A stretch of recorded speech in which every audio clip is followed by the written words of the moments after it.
Napakagandang bungad. Para lang nakalunok ng speaker. Aba, itong batang to? Ba't ka kumakain ng tinapay? Hindi ba't sinabihan na kita na huwag kang kakain ng tinapay? Diyos ko, maaga ko ata makikita si San Pedro dahil sa'yo. Bilisan mo na nga, mag-ayos ka na at may pasok ka pa. At akin na nga to. Nay naman, wag yung tinapay ko.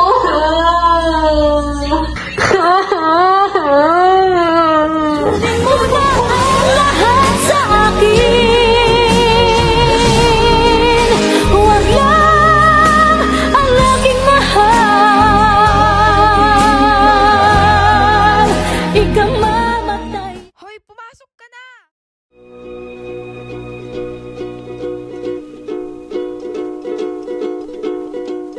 Tiptoe through the window, by the window, that is where I'll be. Come tiptoe through the tulips with me. Oh, tiptoe from the garden, of the willow tree, and tiptoe through the tulips with me.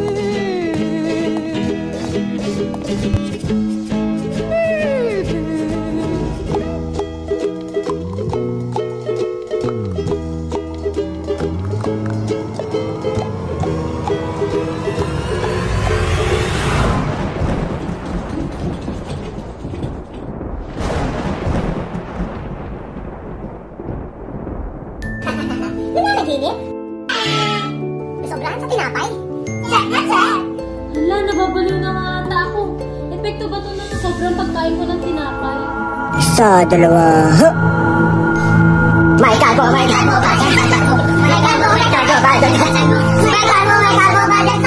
Naku, hindi naman. Alam mo bang isang tinapay sa mga pinagkukunan ng carbohydrates? Hindi ka naman mababalo dahil sa sobrang pagkain ng carbohydrates. Sa katunayan, ay marami pa nga ito na itutulong sa katawan natin. Tulad na lamang ng pagbibigay ng enerhiya sa ating utak upang makapag-isip tayo ng maayos. Dagmo pa, ang fiber na isang uri ng carbohydrate na napakahalaga para sa ating digestion. Ito rin ay nakatutulong sa pagpapanatili ng taas ng enerhiya para hindi tayo mapagod agad. At alam niyo ba, ito rin ay nakatutulong sa pagkontrol ng ating blood sugar. Mahalaga ito para maiwasan ang sakit. Oh, marami naman palang kahalaga ng carbohydrates. Ngunit, bakit pinagbabawalan ako ng nanay ko sa pagkain ng tinapay? Ako na ba? Oo, ikaw na. Bukod sa tinapay, marami ka namang pwedeng makuhanan ng carbohydrates. Kung ganun, ano pang mga pagkain ng mayaman sa carbohydrates? Daming pinagkukunan ito, katulad na naman ng kanin, gatas, kamote, at saging. Pero, iba pa rin talaga ang tinapay eh. Ayos lang yan. Kung hindi mo lang itatanong, mahilig rin kami sa tinapay. Lalo na itong isang to. Yun kasi madalas mahulog sa amin eh. Isipin mo, pag hindi ka kumain ng tinapay na naglalaman ng carbohydrates, saan ka nakukuha ng enerhiya? Hala, lagot ka. Magiging lantang tinapay ka na. Nalalamdabang tinapay. Naku, huwag kang maniwala sa kulo-kulo ng mga yan. Marami ka pa naman pagkukuhanan ng carbohydrates eh. Pero tinapay nga gusto niya. Hayaan mo na. Huwag ka lang, KJ.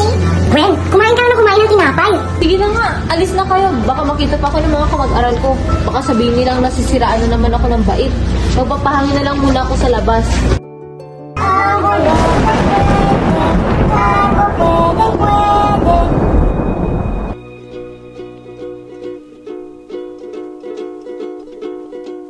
Tiptoe through the window, by the window, that is where I'll be. Come tiptoe through the tulips.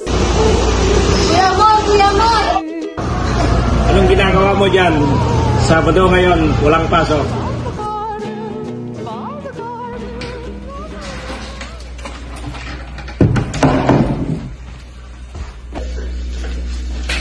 Anak ng tinapay? Ba't ang aga mo umuwi? Wala palang pasok, Nay. Ano na naman ba itong tinapay na hindi mo matanggal sa buhay mo? Nay, bigay lang yan ng kaklase ko. Ano ka ba? Patingin nga ng mukha. Halatang nagsisinungaling. Diyos ko, ang init-init na nga. Mas lalo mo kung pinapainit yung ulo.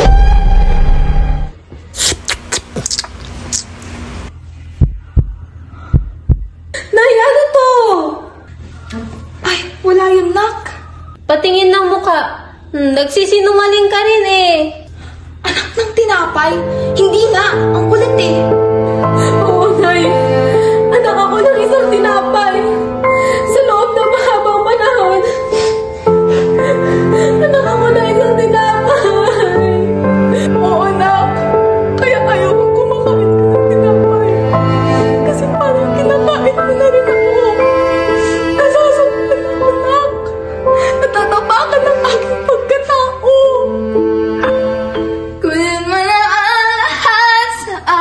Te, tigil mo na yan, te. Patay nga, te.